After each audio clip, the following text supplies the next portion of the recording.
Hello everyone, welcome back to विषय। जो हम लेक्चर करेंगे वो हम करेंगे बैरियर्स टू कम्युनिकेशन पे, which is according to NEP. तो ऑलरेडी हम इस पे लेक्चर अपलोड कर चुके हैं। कम्युनिकेशन की फर्स्ट यूनिट पूरी हो जाएगी इसके बाद। तो अगर आपने वो लेक्चर नहीं देखे हैं तो उनका लिंक आपको डिस्क्रिप्शन पे मिल जाएगा, तो वहाँ से जाके आप देख सकते हैं।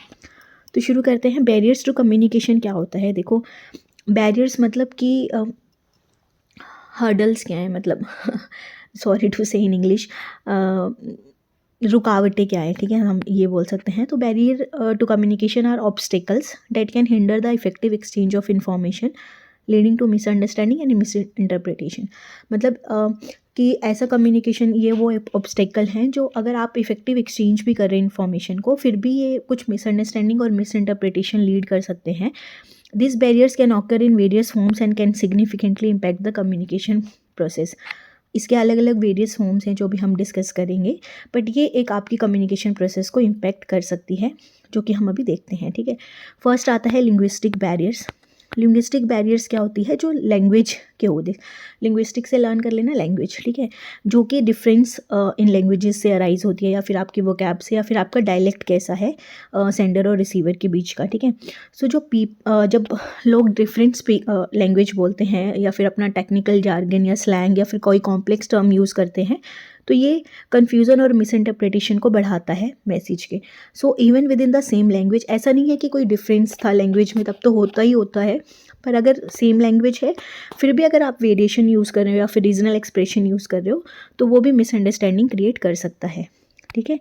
नेक्स्ट आता है साइकोलॉजिकल बैरियर्स। साइकोलॉजिकल, जो कि इंटरनल फैक्टर होते हैं जो इफ़ेक्ट करते हैं mental state of the sender और रिसीवर, कि कैसे मैसेज भेजा गया है और परसीव किया गया है, ठीक है।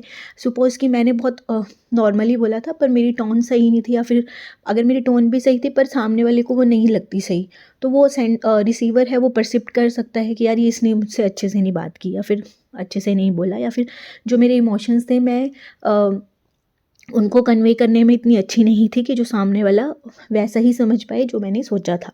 सो ये इसमें इंक्लूड होता है जैसे इमोशंस लाइक एंगर, मतलब गुस्सा, डर, एंग्जाइटी, जो एक हो सकता है कि पर्सन इंटरप्रेट करे मैसेज को और डिफेंसिव हो जाए, ठीक है। So stress, low self esteem और जो प्री कंसेप्ट नोशन है वो भी आपकी कम्युनिकेशन को डिस्टॉर्ट कर सकते हैं, जिसकी वजह से क्या होगा, इनफेक्टिव एक्सचेंज। नेक्स्ट आता है इंटरपर्सनल बैरियर्स। सो जो इंटरपर्सनल बैरियर हैं वो होते हैं डायनामिक्स बिटवीन इंडिविजुअल्स, मतलब कि पर्सनैलिटी डिफरेंस है, पावर इम्बैलेंस है, लैक ऑफ ट्रस्ट है, या फिर पुअर लिसनिंग स्किल्स है। सो जब लोगों के बीच में कोई कॉन्फ्लिक्टिंग कम्युनिकेशन स्टाइल या नेगेटिव एटीट्यूड होता है एक दूसरे की तरफ, तो ये क्या लीड कर सकता है, ब्रेक डाउन इन कम्युनिकेशन। सो जो इफेक्टिव इंटरपर्सनल कम्युनिकेशन है उसमें क्या रिक्वायर होता है, mutual respect and understanding. Next आता है कल्चरल बैरियर्स। कल्चरल, जैसे कल्चर से आप समझ सकते हो, जो कि आपके डिफरेंस होता है कल्चर बैकग्राउंड में, बिलीफ में, वैल्यू में, या फिर प्रैक्टिस में। सो कल्चर नॉर्म्स इन्फ्लुएंस करते हैं कि कैसे एक दूसरे से लोग कम्युनिकेट करते हैं, including there gestures, tone and context. So misunderstanding तब हो सकती है जब individuals from different cultures have different interpretation of behaviour और लैंग्वेज, मतलब कि किसी के में वो बिहेव किसी रीज़न में या फिर कल्चर में वैसे बिहेव करना नॉर्मल है, पर आपके में नहीं है, ठीक है। सो यहाँ पे एक मिसअंडरस्टैंडिंग या मिस इंटरप्रिटेशन हो सकता है, जिसकी वजह से कम्युनिकेशन गैप हो सकता है। नेक्स्ट आता है फिजिकल बैरियर्स। जो फिजिकल बैरियर हैं वो इन्वायरमेंटल फैक्टर्स होते हैं जो कि आपकी कम्युनिकेशन प्रोसेस को हर्डल ऑब्स्ट्रक्ट कर सकते हैं। ये है जैसे कि डिस्टेंस है, नॉइस, पुअर लाइटनिंग, या फिर फॉल्टी कम्युनिकेशन इक्विपमेंट। जैसे कि एग्जांपल लें कि अगर आप किसी नॉइसी रूम या पे हो और फ़ोन कॉल पे हो, या फिर ऐसे फ़ोन कॉल पे हो जिसका बैड कनेक्शन है, तो ये आपको मैसेज समझने में आपको जो आप मैसेज समझने में क्या होगी, डिफ़िकल्टी होगी, तो आप मैसेज अच्छे से समझ नहीं पाओगे। नेक्स्ट आता है ऑर्गेनाइजेशनल बैरियर्स।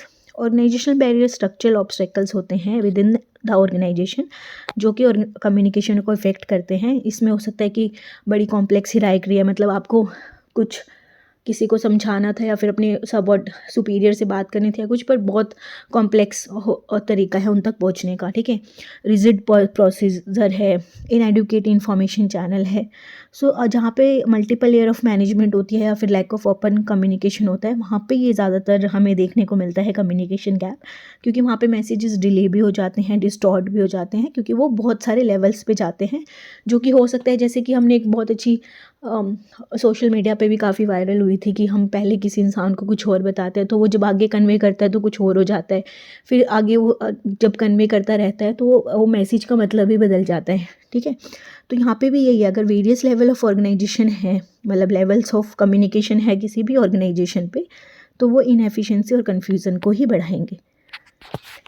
तो आई होप आपको ये बैरियर समझ में आए होंगे, बहुत ही इजी हैं, ठीक है। अगर हम समराइज़ करें तो हमारे पास कौन कौन से हैं, linguistic, psychological, interpersonal, cultural, physical और ऑर्गेनाइजेशनल बैरियर्स।